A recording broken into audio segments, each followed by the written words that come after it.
Bonjour à tous les auditeurs, merci de vous être joints à nous.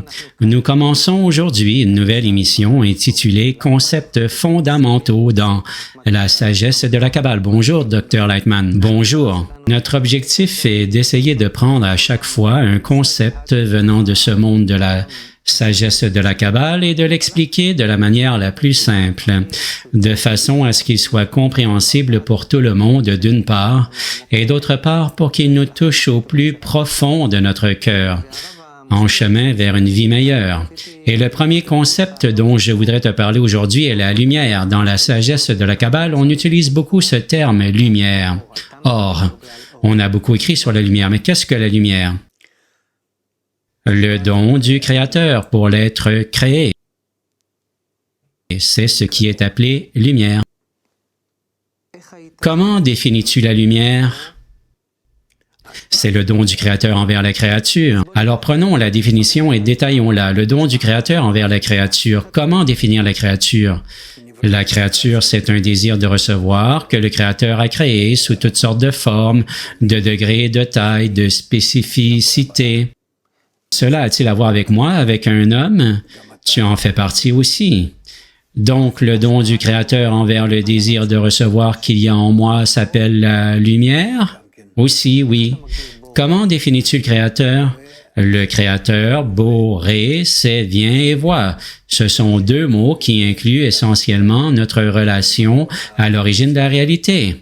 Voyons si j'ai bien compris. Il y a l'origine de la réalité qui s'appelle le Créateur, il donne à la créature et ce don s'appelle lumière. Oui. De quoi est composée la lumière? Du don lui-même, du Créateur envers les créatures. Est-ce que la lumière est une sorte d'énergie?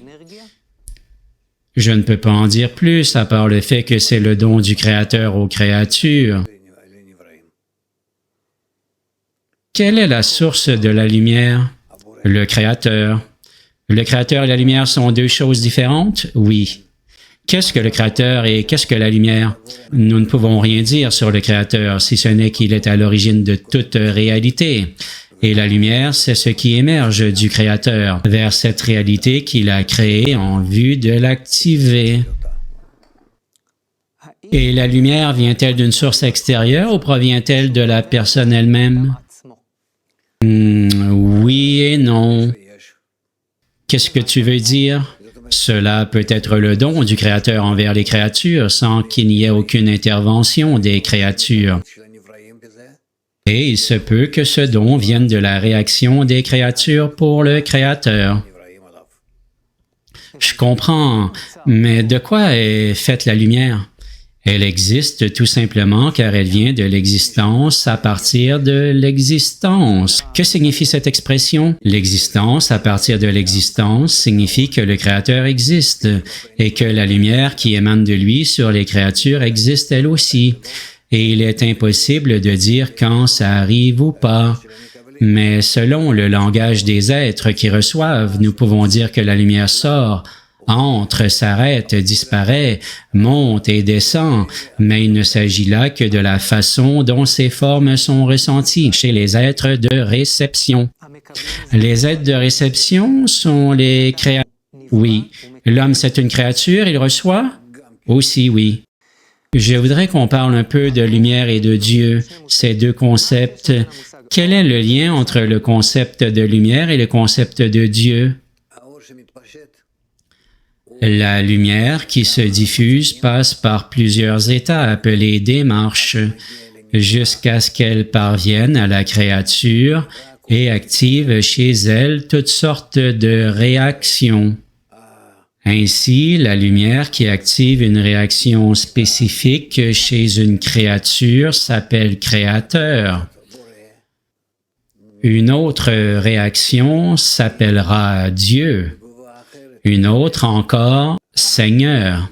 Et toutes sortes d'autres noms encore que nous utilisons pour nommer la force supérieure, la source de la lumière. Je suis un peu perdu. Tu as dit plutôt que le don se répand depuis le Créateur sur les créatures et qu'il est appelé lumière d'une manière générale. Chez un homme, il y a parfois une réaction interne au don de la lumière qui est appelé créateur, Boré, Boéré, vient et voit. Alors je ne comprends pas, le créateur il est en moi le créateur? Nous parlons toujours de la créature, on ne parle jamais du créateur lui-même. Nous ne parlons pas non plus de la lumière qui est censée émaner de lui, mais nous parlons de ce que nous admirons et de ce que nous ressentons. C'est-à-dire que lorsqu'on parle de lumière, c'est ce que nous ressentons, c'est ce que nous pouvons percevoir, identifier, associer, choisir, etc. OK. Qu'est-ce qu'une personne ressent comme étant de la lumière?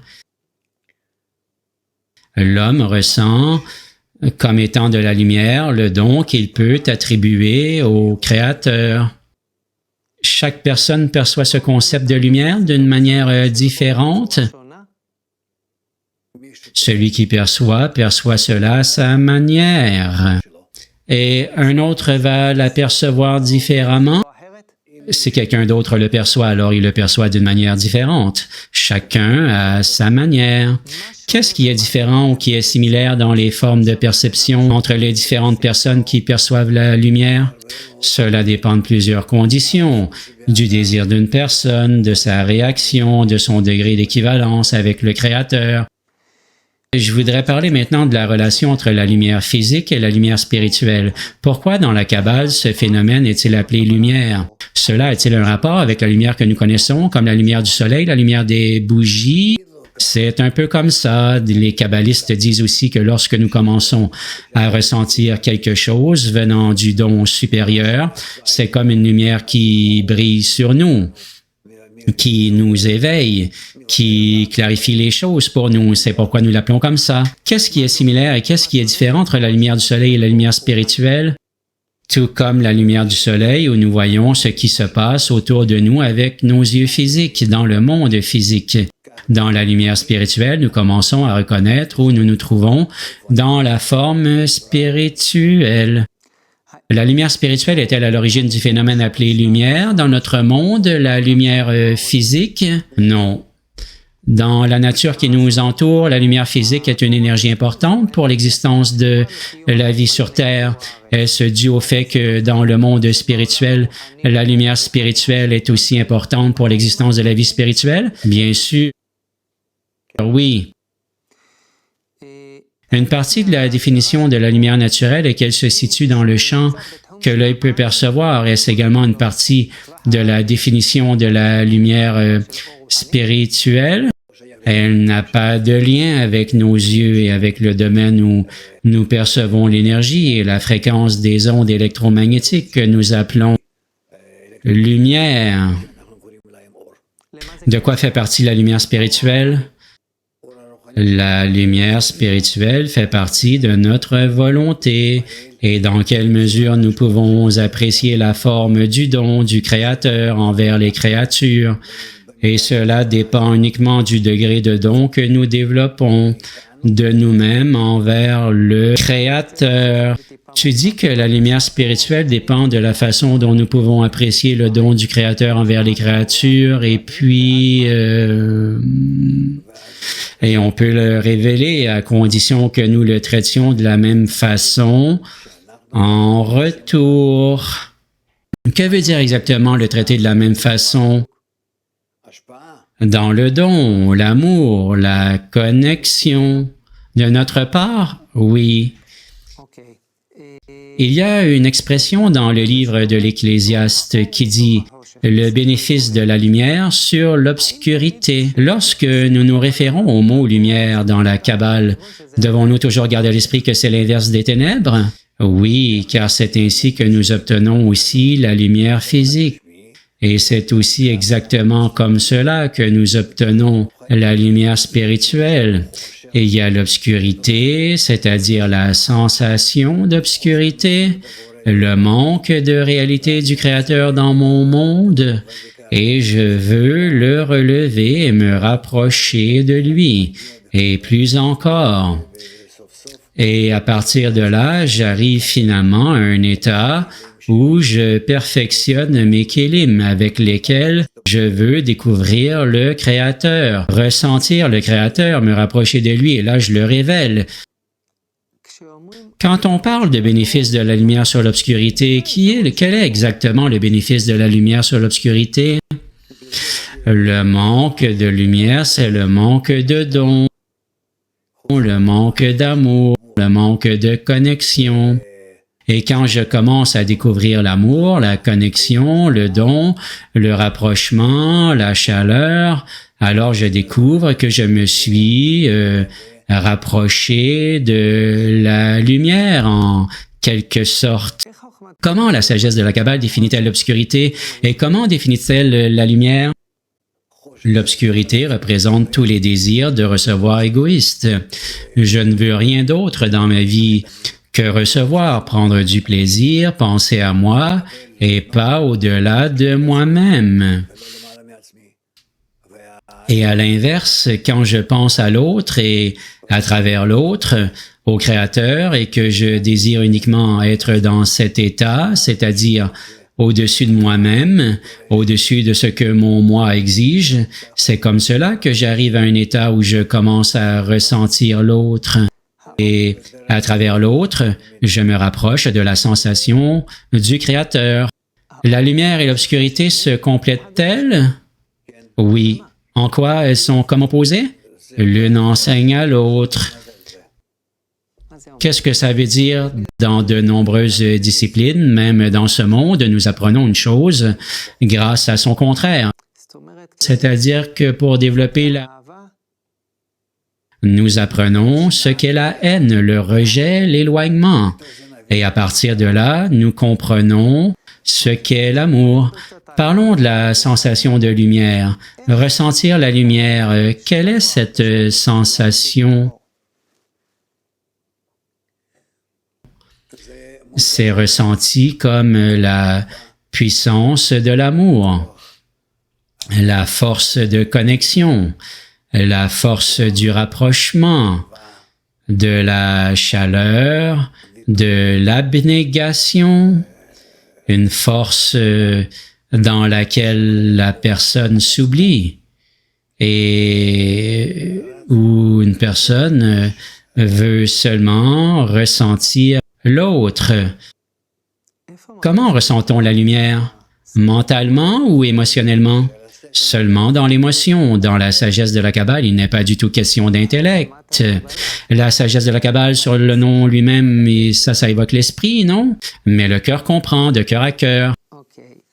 Est-ce que nous, les hommes, dans notre vie, nous ressentons la lumière, ne serait-ce qu'un tout petit peu? Nous sommes dans la lumière, mais nous n'en sommes pas conscients vraiment. Qu'est-ce que tu veux dire par « nous sommes » ?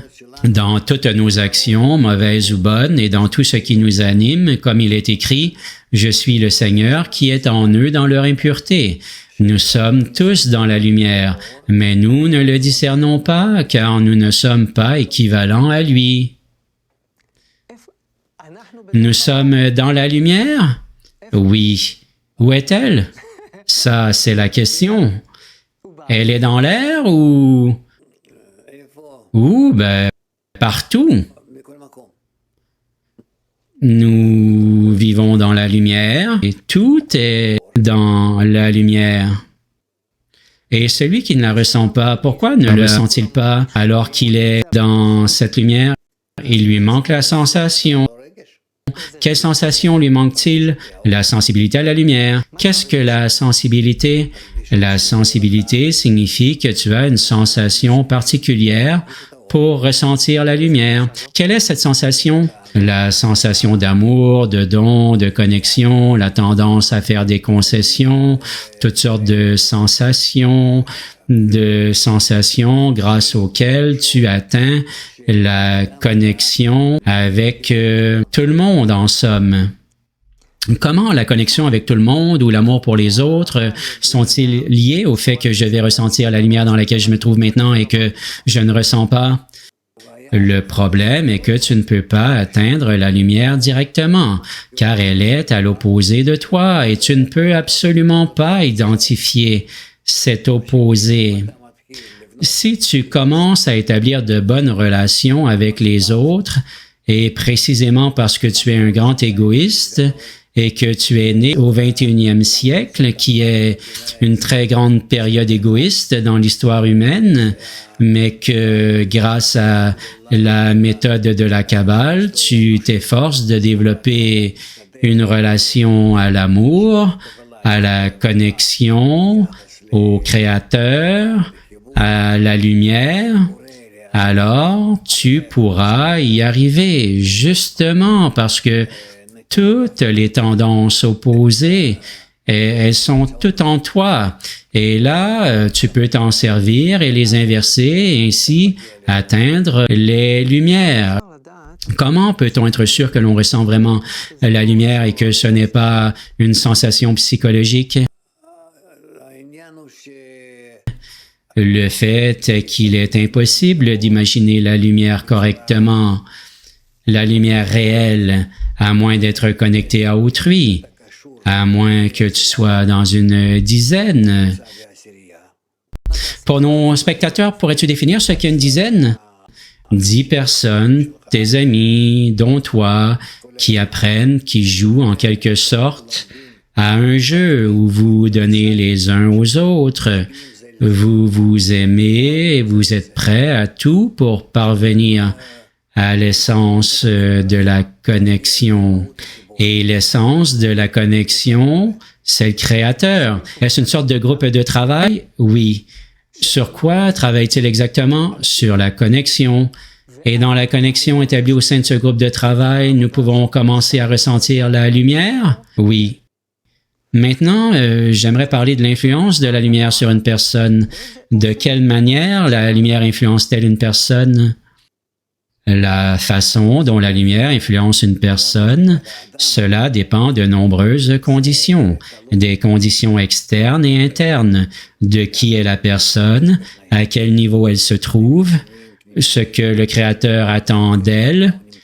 Il existe une infinité de types d'effets de la lumière sur une personne. De quelle façon définirais-tu une personne éclairée? Une personne éclairée est une personne qui peut attirer le don de la lumière sur elle. Elle l'attire de manière active? Oui, bien sûr. Quel est le bénéfice de la lumière? Pourquoi invite-t-elle la lumière à agir sur elle? Parce qu'elle veut parvenir à un don plus élevé que celui qui existait avant. Le don de qui envers qui? Le don de la lumière sur elle afin qu'elle reçoive ce même attribut de don de lumière et qu'elle donne de la même façon que la lumière. A-t-on un intérêt à ressentir la lumière? Bien sûr, non seulement nous avons intérêt, mais nous devrions nous remplir de lumière, être comme elle, sans limite. Pourquoi cela en vaut-il la peine? Car c'est le but de notre vie, le but de notre développement. Même si cela nous semble loin et difficile, mais nous devons aller au-devant de cela. Qu'est-ce que la sensation de lumière apporte à un homme? Supposons qu'il parvienne à ressentir la lumière. Qu'est-ce que cela va lui apporter? Un sentiment d'éternité, de plénitude, d'amour, de connexion. Tout le bien qui peut être dans notre réalité et dans tous les mondes au-dessus de nous, tout se trouve dans la lumière et la lumière veut attirer vers nous toutes ces choses-là sans aucune restriction. Et nous, il nous faut juste le vouloir. Qu'est-ce que la lumière nous permet de voir spirituellement? Tout. Qu'est-ce que c'est tout? Tout. La lumière veut que nous obtenions, que nous voyions, sentions et vivions toutes les bonnes choses qui existent dans les mondes, dans la réalité. Parlons de la manière de ressentir la lumière. Comment peut-on ressentir la lumière? Y a-t-il une technique, des étapes? Comment cela fonctionne-t-il? Oui, c'est une technique très simple. Plusieurs personnes doivent se connecter ensemble et annuler leur ego. devant les autres. Et si elles le font entre elles d'une manière circulaire dans ce groupe, alors selon la loi de l'équivalence de forme et selon leurs actions de connexion, elles vont commencer à ressentir la façon dont la lumière agit sur elles. Voyons si j'ai bien compris. Il y a donc un petit groupe de travail de 10 et chacun doit diminuer un peu son ego et puis on commence à ressentir que la lumière agit en nous, nous remplit, passe de l'un à l'autre d'une manière circulaire. La première étape est de diminuer son ego? Oui. Quelle est la deuxième étape? Augmenter le niveau de don les uns pour les autres. Que signifie exactement le don? Le don, c'est la tendance à être bon les uns envers les autres. Donc, chacun diminue un peu son ego, ensuite on est bon envers l'autre, et puis, quel est le troisième stade? La connexion. Et quelle sera la quatrième étape après que nous nous soyons un peu connectés?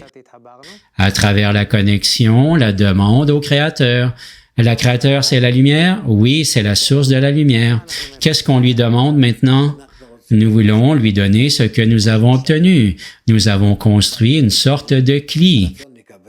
Le désir égoïste de recevoir qui est en chacun de nous, c'est soumis à l'autre et nous nous sommes tous connectés au-dessus du désir de recevoir.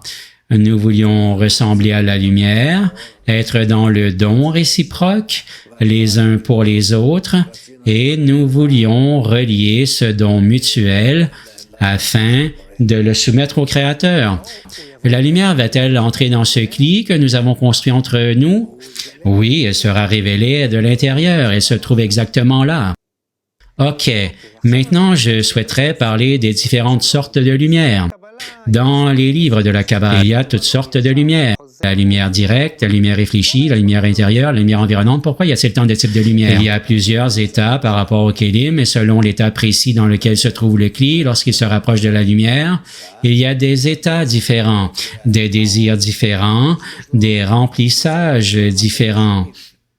Et c'est ce que nous appelons les lumières. Y a-t-il une différence de sensation entre les différentes lumières? Oui, tout dépend de la personne qui l'obtient. Y a-t-il différents degrés de lumière? C'est selon la personne qui l'obtient, selon le cli. Il existe une expression, la lumière qui ramène vers le bien? Oui. Que signifie ramener vers le bien et comment la lumière nous ramène-t-elle vers le bien? La lumière qui brille sur nous élève notre degré de recevoir au degré de don. De plus en plus, et ainsi nous nous élevons, concrètement comme un cric qui soulève ta voiture quand tu veux changer une roue, par exemple. Bon, je ne sais pas trop comment te l'expliquer correctement. La lumière nous élève? Oui. Et d'où nous élève-t-elle? Du monde physique, le désir de recevoir, au monde spirituel, le désir de donner. Au début de la Genèse, il est écrit « Et Dieu dit que la lumière soit et la lumière fut ». Que doit-on comprendre du fait que le mot « lumière » soit mentionné déjà dans les premiers versets de la Torah? Que la lumière a créé ce monde, nos kélim, nos récipients, nous-mêmes, qu'elle nous fait bouger, elle nous construit, elle nous corrige à travers toutes sortes de situations, jusqu'à la correction finale. Et quand il est écrit « Dieu a dit que la lumière fut », que veut dire Dieu a dit? Qu'a-t-il dit? Comment l'a-t-il dit? Dire, c'est une sorte d'ordre. Et quand il a donné cet ordre, que s'est-il passé? Cela s'est produit. Soudain, il y a eu la lumière? Oui, elle a été révélée. La lumière qui a été révélée est-elle la lumière des jours de la création? Est-elle connectée à nous ou pas? Il n'y avait pas de création, car il n'y avait ni jour ni nuit, il n'y avait rien. C'était avant tout cela? Oui, mais c'est comme ça qu'on l'appelle. Cela a-t-il quelque chose à voir avec nous ici aujourd'hui? Non, ça n'a rien à voir avec nous. C'est lié aux origines de l'existence. C'est de cette façon que sont apparues la création du monde et l'homme. Et c'est ainsi que nous allons avancer. Et quand nous passons par toutes les étapes, nous commençons à comprendre de quoi il s'agit. La lumière nous ressent-elle? Nous ne pouvons pas parler de cela, de quelqu'un en dehors de nous et de ce qu'il ressent. Nous ne pouvons parler que de notre sensation et de rien d'autre. Je ne sais même pas si ça existe, sous quelle forme et comment. Je sais juste que c'est ce que je ressens et c'est de cela dont nous parlons. C'est pourquoi toute notre sagesse est la sagesse de la Kabbale. C'est ce que l'homme ressent dans son monde et c'est ce qui lui arrive. Aujourd'hui, nous avons voulu essayer de définir le concept de lumière dans la sagesse de la Kabbale. Comment résumerais-tu ce mot lumière? La lumière est l'ensemble des formes de dons supérieurs qui nous influencent, nous transforment, nous enseignent et nous élèvent jusqu'au degré du Créateur. Et que nous souhaites-tu concernant la lumière? Juste de la lumière et rien d'autre. Seule la force supérieure nous transformera, nous corrigera, nous connectera à une seule connexion et nous remplira en conséquence. Amen. Amen. Merci beaucoup, Rav Lightman. Merci à vous également d'avoir été avec nous. Concepts fondamentaux de la sagesse de la Kabbale, la lumière.